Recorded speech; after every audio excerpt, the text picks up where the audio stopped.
തങ്കം ചേട്ടത്തി ഇവിടെ ഒരാളുടെ ചേട്ടത്തി ഇല്ല, ഒരു അനിയത്തി ഇല്ല, ആരുമില്ല. എല്ലാരും ഇറങ്ങിപ്പോക്കോണം. കാര്യം കാണാൻ തങ്കം ചേട്ടത്തി, കൂട്ട് നിൽക്കാൻ വേറെ ആൾക്കാർ. എല്ലാം എനിക്ക് മനസ്സിലാവുന്നുണ്ട്. എന്നെ ആരും അങ്ങനെ പറ്റിക്കാന്ന് വിചാരിക്കണ്ട. നീ എന്നോട് ഇത് ചെയ്യൂന്ന് ഞാൻ വിചാരിച്ചില്ല. ഞാൻ അവിടെ വന്ന് സാരി ചോദിച്ചപ്പോ നീ എന്താ കാണിച്ചത്? കേട്ടോണ്ടിരുന്നു. അല്ല, ഞാൻ തിരിഞ്ഞപ്പോ നീ ചിരിച്ചില്ലേ? ഞാൻ ചിരിച്ചു റൊണാൾഡോ ഞാൻ കണ്ടു. എന്റെ ലൂർന്ന് മാതാവേ, ഞാൻ ചിരിച്ചില്ല. ഇല്ല, ചിരിച്ചു. വേറൊരു കാര്യം, ഞാൻ അവളോട് പറഞ്ഞു ഇത് നിങ്ങൾ കൊടുങ്ങാവിള കുടുംബത്തിന് മൊത്തം നാണക്കേടാണെന്ന് പറഞ്ഞു. അപ്പൊ അവള് പറഞ്ഞു അത് ഞങ്ങള് സഹിച്ചെന്ന്. ആരാ ഞങ്ങള്? കൊടങ്ങാവിള കുടുംബത്തിൽ നീയുണ്ട്. നീ അവളുടെ ചേട്ടനാണ്. നിനക്ക് എന്നോട് ഒരു തരി സ്നേഹമില്ല.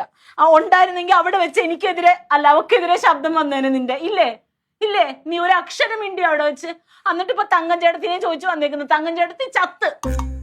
അല്ലാതെ അത്രയും ഒച്ചപ്പാട്ടിൽ തങ്കം ചേട്ടത്തെ എവിടെ സംസാരിക്കുമ്പോൾ ചിലപ്പോ അവൾ ആ സാരി തിരിച്ചു തരുമെന്നൊരു നീ ഇപ്പൊ എന്തിനാ വന്നേ? കഴിക്കാൻ ഇവിടെ ഒന്നുമില്ല. ഉണ്ടായാലും തരൂല. അവളുടെ അടുത്ത് പോയി കഴിച്ചാ മതി. അവള് കഴിക്കാൻ വിളിച്ചപ്പോ വേണ്ടാന്ന് പറഞ്ഞിട്ടാ ഞാൻ ഇങ്ങോട്ട്. അവയുടെ കണക്കായി പോയി. വേണ്ടാന്ന് എന്തുകൊണ്ട് പറഞ്ഞെന്ന് കൂടെ കേക്ക്. എനിക്ക് കേക്കണ്ട. കേട്ടേ പറ്റത്തുള്ളൂ. ഞാൻ പറഞ്ഞു തങ്കം ചേട്ടന്റെ അടുത്ത് നീ കാണിച്ചു തൊട്ട് ശരിയായില്ലെന്ന് പറഞ്ഞു. അപ്പൊ അവൾ അവിടെ നിന്നോട്ട് സിംഹത്തിനോട്ട് അലറി.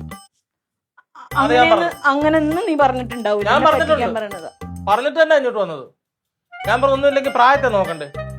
എല്ലാ കാര്യങ്ങളും രണ്ട് കൈ നീട്ടി തരുന്ന സ്ത്രീയാണ് അവര്. നീ എന്തിനാ അങ്ങനെ കാണിച്ചു എന്ന് ചോദിച്ചു. ക്ലീറ്റ മറ്റു സ്നേഹത്തോടെ അവർക്ക് മേടിച്ചോണ്ട് കൊടുത്ത നീ എന്തിനാ എടുത്തോണ്ട് വന്ന് ഞാൻ ചോദിച്ചു.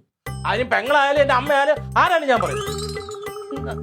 പച്ചമോട്ട വെള്ളം അടിക്കുമ്പോഴേ